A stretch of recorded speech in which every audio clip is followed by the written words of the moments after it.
మహాభారత తాత్పర్య నిర్ణయం.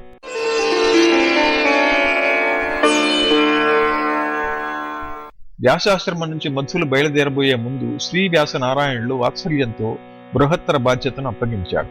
అదే వేదాలను అధ్యయనం చేయలేని జిజ్ఞాసువులకు సైతం జ్ఞానం, ముక్తి లభించడానికి వీలుగా మహాభారతాన్ని సరళమైన భాషలో సమగ్రంగా రచించే బాధ్యత. మేము రచించిన మహాభారతంలో కౌరవులను రాజసూయ యాగంలో నా అగ్రపూజకు కారణమైన భీమసేనుడే నీవు.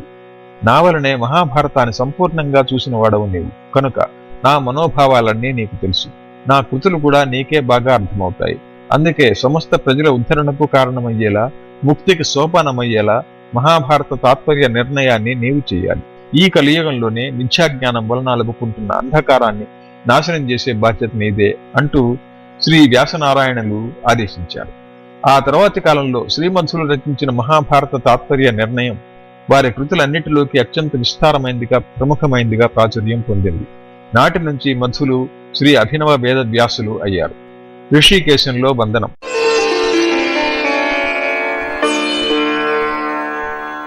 వ్యాసనారాయణుల ఆశీస్సులు అందుకుని పూర్ణప్రజ్ఞులు దక్షిణ బదరికి వచ్చారు. చాలా రోజుల తర్వాత తాము ఎదురు చూస్తున్న గురువుల దర్శనంతో శిష్యులు ఆనంద పార్వశ్యులయ్యారు. వారి ఉత్సుకత తీరేలా వ్యాసనారాయణుల దర్శనం, సంభాషణ, ఆదేశాలను శిష్యులకు వివరించారు మధ్వులు. బదరి నుంచి తిరిగి వెళ్తూ దారిలో ఋషికేశంలో మధ్వాచార్యుల బృందం విడిది చేసింది. అక్కడ ఋషికేశుడి రూపంలో వెలిసిన శ్రీ మహావిష్ణువు ఆలయం ఉంది. భరత అన్న పేరుతో ఆ ఆలయం ప్రసిద్ధి చెందింది. భరత ఆలయం అనగానే అపార్థం చేసుకునే ప్రమాదం ఉంది.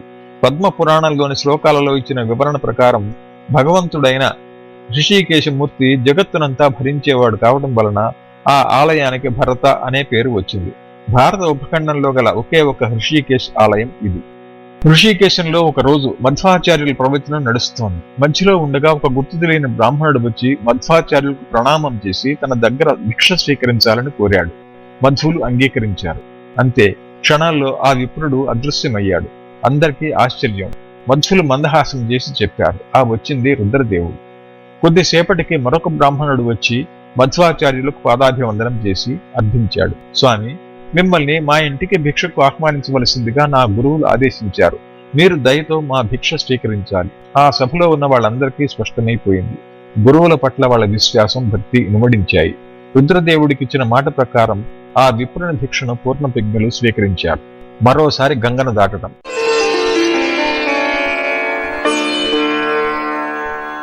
తిరిగి గురుశిష్య బృందం దక్షిణ భారతదేశంలోని ఉడిపికి ప్రయాణమైంది. మళ్లీ గంగ దాటాలి. అప్పుడు కూడా శత్రువులు భయం చేత పడవలు నడవటం లేదు. హిమాలయాలు దిగి కీకారణ్యాలు దాటి గంగానది దగ్గరకు వచ్చేసరికి సూర్యాస్తమయం అయింది. ఇప్పుడెలా? వెనకాల కీకారణ్యం, ముందా పడవలు లేని గంగానది. ముందుకి పోలేం, వెనక్కి పోలేం అని శిష్యుడు సందిగ్ధంలో పడ్డారు. గతంలో తమ గురువులు తాము ఒక వాయుదేవుడిని, ఒక హనుమంతుడిని, ఒక భీమసేనుడిని చూసిన సంగతి వారు మర్చిపోయారు. వాళ్ళు ఆ మీమాంసలో ఉండగానే మధ్వులు చకచకా గంగ మీద నడిచి వెళ్లిపోయారు. మరోసారి గురువుల జలస్తంభన శక్తిని శిష్యులు సంభ్రమంతో తిలకించారు. వాళ్ళు అలా చూస్తూ ఉండగానే ఆయన గంగ మీద నడిచి వెళ్తూ వెళ్తూ కనుమరుగయ్యారు. క్షణాల్లో గంగానదిపై గురువు ఉనికి కనపడకుండా పోవటం శిష్యుల్ని దుఃఖంలో ముంచేసింది. కానీ మధ్వాచార్యులు అతి సునాయాసంగా గంగను దాటి అవతల తీరం చేరుకున్నారు. అలా గంగ మీద నడిచి వస్తున్న మధ్వాచార్యులను చూసి ఆ తీరంలో పండితులతోనూ ప్రజలతోనూ విడిది చేసి ఉన్న రాజు అవాక్కయ్యాడు. వాళ్ల కళ్ళను వాళ్ళు నమ్మలేకపోయారు. కానీ రాజుకు అర్థమైంది, ఈయనెవరో ఒక మహానుభావుడు, ఒక అద్భుత వ్యక్తి, ఒక దైవిక శక్తి. వెంటనే రాజు తన పరివారంతో సహా పూర్ణ ప్రజ్ఞలకు ఎదురు వెళ్లి ప్రణామం చేసి స్వాగతం పలికాడు. గురువు ఆదేశం మేరకు తన భటులతో పడవలను అవతల ఒడ్డుకు పంపించి అక్కడ నిరీక్షిస్తున్న శిష్యుల్ని కూడా సురక్షితంగా యువతల ఒడ్డుకు చేర్పించాడు. నది దాటుతున్నంతసేపు తమ గురువులు కనపడకుండా పోయారన్న దిగులుతో దుఃఖంలో మునిగిపోయిన శిష్యులు నది దాటగానే అక్కడ కనిపించిన దృశ్యం చూసి ఆనందాశ్చర్యాలలో మునిగిపోయారు. అక్కడ బ్రహ్మసభ లాంటి అద్భుత సభ. శ్రోత్రియులైన పండితులు శ్రోతలుగా ఉన్న ఆ సభలో తమ గురువైన ఆనంద తీర్థులు బ్రహ్మదేవుడిలా కనిపించారు. ఆహా, బ్రహ్మనే ఇక్కడ చూస్తున్నామా అన్న సంభ్రమానికి వాళ్ళు లోనయ్యారు. గంగచే గురు వందనం.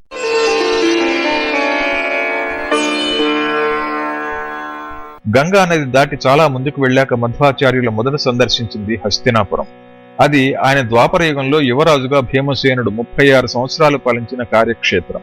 ధర్మరాజు మహారాజుగా, అర్జునుడు, ఇతర పాండవులు వారి ఆజ్ఞలను పాటించేవారుగా, శ్రీ మహావిష్ణువు శ్రీకృష్ణుడుగా, వేదవ్యాసుడుగా, పరశురాముడిగా సందేశమించి అనుగ్రహించిన స్థలం. తాము భీముడు రూపంలో దుర్యోధనుడు, దుశ్శాసనుడు తదితర కౌరవ వినాశనానికి ప్రతిజ్ఞ చేసిన స్థలం. వ్యాసుల వారి నేతృత్వంలో పాండవులు ఒక్కొక్కరు 3 చొప్పున 15 అశ్వమేధ యాగాలు నిర్వహించిన యజ్ఞమంటప క్షేత్రం.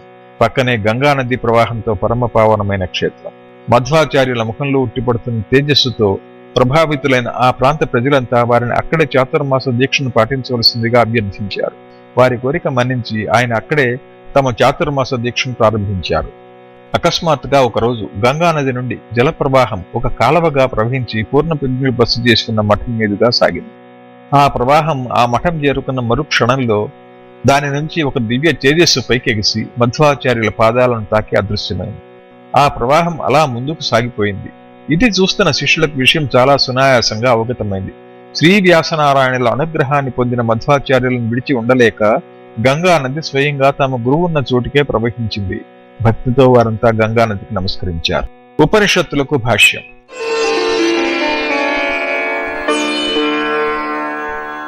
మధ్వాచార్యులు రచించిన బ్రహ్మసూత్ర భాష్యం జిజ్ఞాసులైన పండిత వర్గాల్లో అత్యంత ప్రాచుర్యం పొందింది. ఈ భాష్య విశిష్టత భారత ఉపఖండంలో 4 మూలలా వ్యాపించింది. ఈ నేపథ్యంలో జ్ఞానార్థులైన కొందరు వేదార్థాన్ని వివరించే ఉపనిషత్తులకు కూడా భాష్యాలను రచించవలసిందిగా మధ్వాచార్యులను ప్రార్థించారు. ఈ ఉపనిషత్తులకు స్పష్టమైన భాష్యాన్ని రచించని పక్షంలో అద్వైతులు వాటిని అద్వైత పరంగానే వ్యాఖ్యానించే ప్రమాదముందని వారు భావించారు. మధ్వాచార్యులు వాళ్ళ కోరికను మన్నించారు. అలా మొత్తం 10 ఉపనిషత్తులకు సమగ్రమైన భాష్యాన్ని మధ్వాచార్యులు ఈ సమాజానికి అందించారు. వాటిలో మొట్టమొదటిదైన ఐతరేయ భాష్యాన్ని తన గురువైన తోటిన్ తిల్లాయార్ చేత ఆవిష్కరింపజేశారు. ఋగ్వేదం యొక్క ఉపనిషత్తుగా జగత్ ప్రసిద్ధి చెందిన ఈ ఉపనిషత్ భాష్యాన్ని మొట్టమొదటిగా వినితరించిన వారు సత్యతీర్థులు. అలాగే గీతార్థ సారాన్ని కూడా సమగ్రంగా తెలుసుకోవాలని శిష్యులు వ్యక్తం చేసిన ఆరాటానికి సమాధానంగా గీతా తాత్పర్య నిర్ణయం అనే రచనను కూడా మధ్వాచార్యులు ఈ సమాజానికి అందించారు. గీతా భాష్యం గురించి వేదవ్యాసులు చేసిన లేశతః అన్న భావానికి సూచనగా తన పాండిత్య ప్రకర్ష గీతపై కొన్ని వివరణలు, ప్రమాణాలు ఇచ్చి ఎవరికి ఆయన శక్తి అందు సంశయం లేకుండా చేశారు. ఆ విధంగా భగవద్గీత మీద గీతా భాష్యం, గీతా తాత్పర్య నిర్ణయం అనే 2 గ్రంథాలను రచించిన ఒకే ఒక్క భాష్యకారులు మధ్వాచార్యులు. కాశీయాత్ర.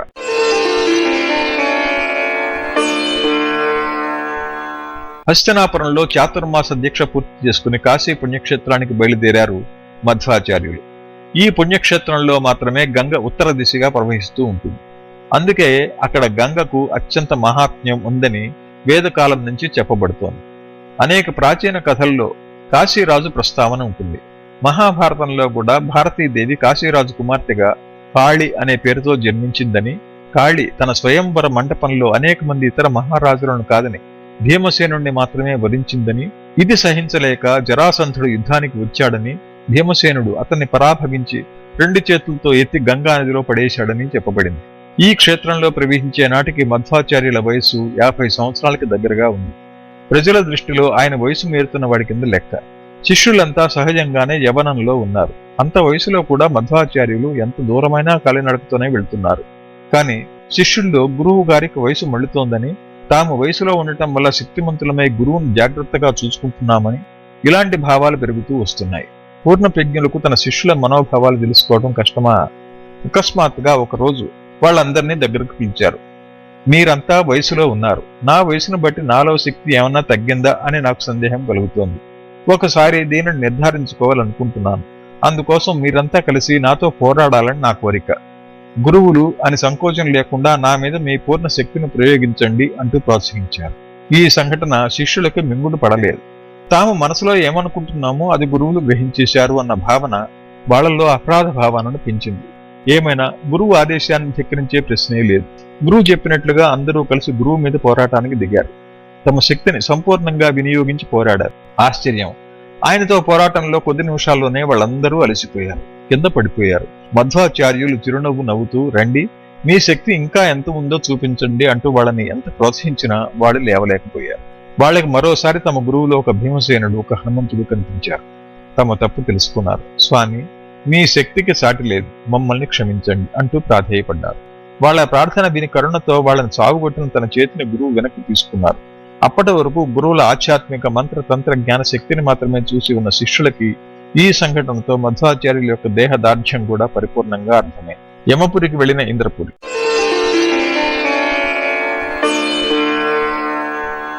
కాశీలో ఇంద్రపురి అనే పేరు గల ఒక సన్యాసి ఉండేవాడు. ఇతర మత సిద్ధాంతాలని ఖండించటంలో అతను చాలా పేరు మోసినవాడు. తెలిసిన వాళ్ళెవరూ అతనితో వాగ్యుద్ధానికి దిగరు. ఆ గర్వంతోనే అతను ఒకసారి మధ్వాచార్యులు ఉన్న చోటికి వచ్చి ఆయనతో వాదానికి దిగాడు.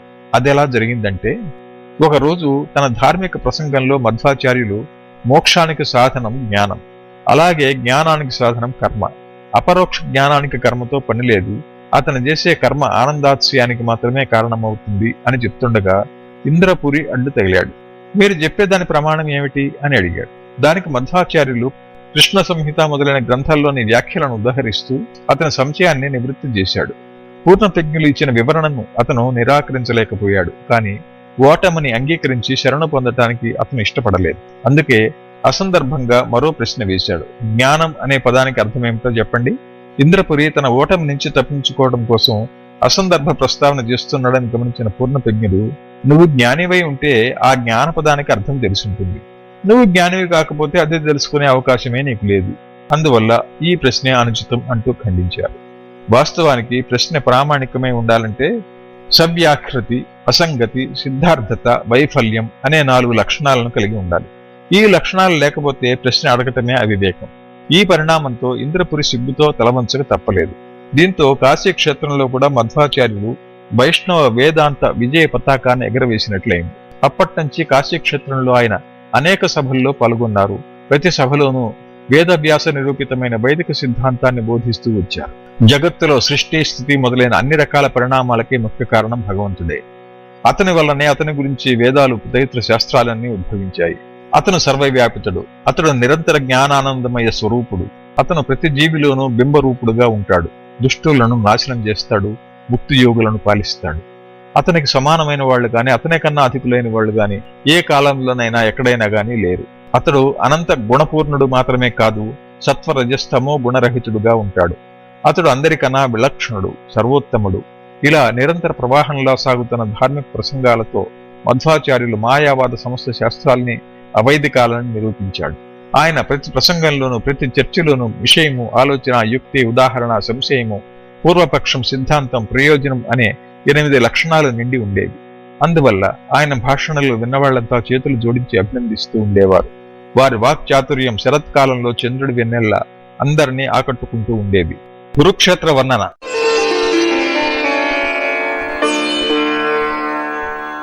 మహాభారతంపై ఆయన చేసిన ప్రసంగాల్లో కురుక్షేత్రం గురించి వర్ణించేటప్పుడు విని తీరాలి. కురుక్షేత్రంలో భీకరమైన పోరాటం జరుగుతున్నప్పుడు 18 రోజుల్లో అక్షౌహిణుల సైన్యాలను సంహరించిన రణరంగం ఎలా ఉండేదో కళ్లకు కట్టినట్టు వర్ణించేవారు.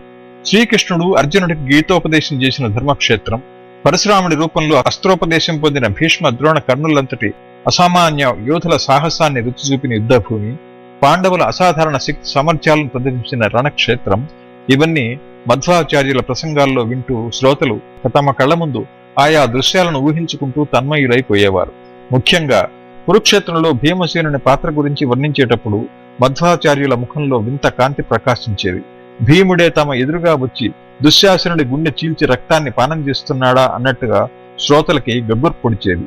భీమసేనుడి గురించి చెప్తున్న ప్రతిసారి మధ్వాచార్యుల చూపుల్లో తీక్ష్ణత, మాటల్లో ధాటి, శరీరంలో ఉద్రేకం, భీమసేనుడే ఎదురుగా వచ్చి కూర్చున్నాడా అన్న మహత్తర భావనలో శ్రోతల్ని ముంచెత్తేది.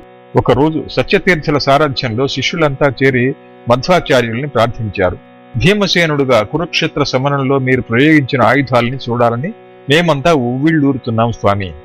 పూర్ణప్రజ్ఞులు చిరునవ్వు నవ్వి ఫలానా ప్రదేశానికి వెళ్లి చూసిరండి అని సూచించారు. విచిత్రం, గురువు చెప్పిన చోటికి వెళ్లి చూస్తే అక్కడ వాళ్ల ఊహకందనంత బృహత్ ఆకారంలో ఉన్న గద కనిపించింది. వాళ్లంతా సంభ్రమాశ్చర్యాలలో మునిగిపోయారు. ఆ గదను ఆశ్చర్యంతో చూసి తిరిగి వచ్చిన సత్యతీర్థుల్ని ఉద్దేశించి మధ్వాచార్యులు చెప్పారు, ఆ యుద్ధంలో ఒక రాజుగా మీరు కూడా పాల్గొన్నారు. విస్మయంతో సత్యతీర్థుల నోటి వెంట మాట రాలేదు. కొద్దిసేపటికి తేరుకుని, అప్పుడు నేను ఉపయోగించిన ఆయుధాన్ని చూడవచ్చునా స్వామి అని ప్రశ్నించారు. పూర్ణప్రజ్ఞులు మరోసారి చిరునవ్వు నవ్వి మరో స్థలానికి వెళ్లి చూడని శాసించారు. అలాగే సత్యతీర్థులు వెళ్లారు. అక్కడ మరో బృహత్ ఆయుధాన్ని చూశారు. వర్ణించలేని విస్మయంలో మునిగిపోయారు. కపటమారీచుని కథ.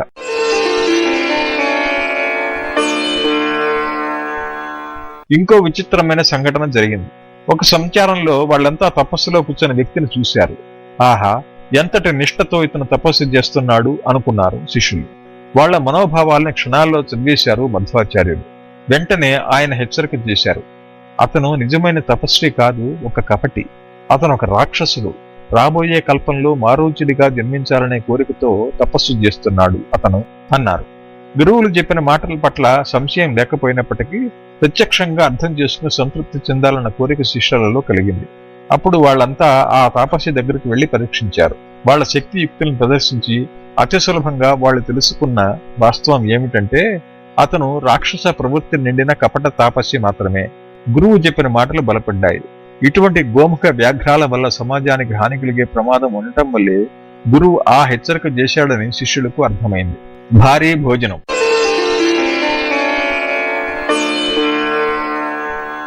ఆ తర్వాత మధ్వాచార్యులు దక్షిణానికి ప్రయాణించారు. ఇహవాత క్షేత్రాన్ని దర్శించారు.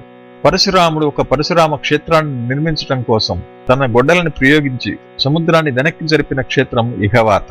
ఆ క్షేత్రాన్ని చేరిన వెంటనే ఆ క్షేత్ర మహాత్మ్యాన్ని ప్రస్తుతిస్తూ పూర్ణప్రజ్ఞులు స్తుతి చేశారు. అప్పటికే మధ్వాచార్యుల శక్తి సామర్థ్యాల గురించి విని ఉన్న ఆ ప్రాంతపు రాజు ఆయన్ని పరీక్షించాలన్న కోరికతో 1000 రాజకేళి అరటిపండ్లు పంపించారు. స్వామి వారి గౌరవార్థం ఆ ప్రభువులు పంపుకున్న కానుక అంటూ రాజాధికారులు బండి మీద రాజకేళి పళ్ళు మోసుకొచ్చారు. మధ్వాచార్యులు మందహాసం చేశారు. ఆ మధ్యాహ్నం భోజనం చేశాక మొత్తం రాజకేళి పళ్లను సునాయాసంగా తృప్తిగా భుజించారు. ఈ వింతను చూసిన ప్రజలకి మధ్యులలో భీమసేనుడే ద్యోతకమయ్యాడు. అక్కడి నుంచి మధ్యులు గోవాకి వెళ్లారు. అక్కడ శంకర అనే బ్రాహ్మణుడు 4000 బృహత్కేళి అరటిపళ్లను 30 కుండల పాలను మధ్యులకు బహూకరించారు.